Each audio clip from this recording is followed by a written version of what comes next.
দীর্ঘ আন্দোলনের মাধ্যমে গত বছর জুলাই মাসে এই জুলাই দিনগুলোতে বিগত সরকারের পতন হয়েছে। আমরা এই জুলাই মাসে আমরা পুরো মাস আগস্ট মাসে 5 তারিখ পর্যন্ত বিএনপির প্রতিদিনই প্রোগ্রাম আছে।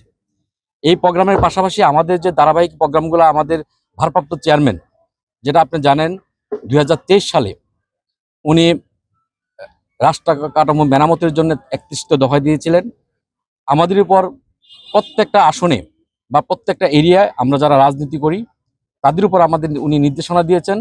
এই 31 দফা যেহেতু এই বিএনপির চাচ্ছে, এই 31 দফার মাধ্যমে বাংলাদেশকে রাষ্ট্র কাঠামো মেরামতের মাধ্যমে একটা নতুন রূপে রূপায়িত করার জন্য, তাই উনি আমাদেরকে প্রত্যেকটা এলাকায়, প্রত্যেকটা গ্রামে, প্রত্যেকটা ইউনিয়নে, প্রত্যেকটা বাজারে বা প্রত্যেকটা অঞ্চলে এই 31 দফা নিয়ে জনগণের মাঝে 31 দফা উপস্থাপন করা এবং জনগণকে বোঝানো যে 31 দফার মধ্যে কি কি আছে।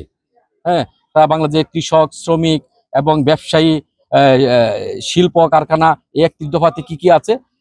আমরা যেটা 31 দফাতে চিন্তা করি, 31 দফাতে বাংলাদেশকে নতুন রূপে গঠনের জন্য সবকিছু আছে।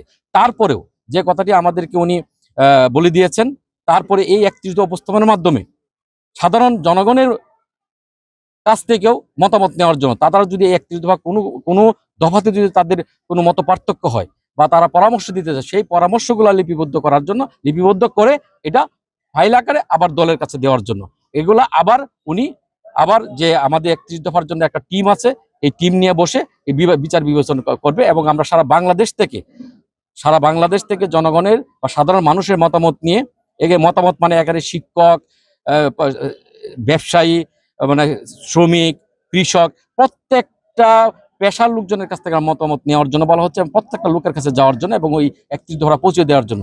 তাই আমরা তারই অংশ হিসাবে এই জুলাই মাসের যে আমরা প্রোগ্রাম দিই তার পাশাপাশি আমাদের যে রেগুলার যে কর্মসূচি 31 দফা নিয়ে, এগুলারই আজকের এই একটা কর্মসূচি আমরা পূর্বতলা সদর ইউনিয়নে বাজারে আমরা একটা স্থানীয় যারা আছেন, স্থানীয় বিভিন্ন পর্যায়ের নেতৃবৃন্দকে আহ্বান জানাতে আসার জন্য, তারা আসছে, তাদের সাথে আমরা 31 দফা নিয়ে মত বিনিময় করে তারেক দফার 31 দফা আমরা উপস্থাপন করবো। আমাদের দেশ নায়ক তারেক রহমানের দিক নির্দেশনায় আজকে পূর্বতলা সদর 31 দফা বাস্তবায়নের লক্ষ্যে আমাদের নেতা এস.এম. শহীদুল্লাহ ইমরান ভাইয়ের নেতৃত্বে কর্মী সমাবেশের 5,000-এর লোকের অধিক মানুষ অংশগ্রহণ করবে।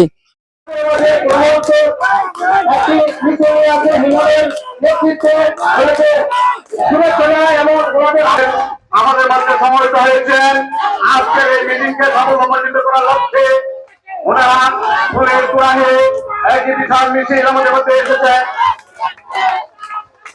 সাংগঠনিক অভিভাবক এস.এম. শহীদুল্লাহ ইমরান সাহেব, ওনার সামনে এবং সিনিয়র নেতৃবৃন্দ আছেন, ওনাদের সামনে আসলে বক্তব্য রাখার মতো দুঃসাহস আমার নেই, কিন্তু কিছু কথা না বললেই নয়। আমরা বিগত দিনে কোনদিন এভাবে প্রোগ্রাম করতে পারি নাই, স্বৈরাচার শেখ হাসিনার জন্য আমরা কোনো প্রোগ্রাম করতে পারি নাই, কিন্তু আমরা এখন প্রোগ্রাম করতে পারছি। দিয়ে যে এস.এম. শহীদুল্লাহ ইমরান সাহেব যে প্রোগ্রাম করেছেন পূর্বতলা ইতিহাসে এবং পূর্বতলা সদর ইউনিয়ন এস.এম. শহীদুল্লাহ ইমরান সাহেবের ঘাঁটি, এটা আজকে আবার এখান থেকে নতুন করে প্রমাণিত হলো।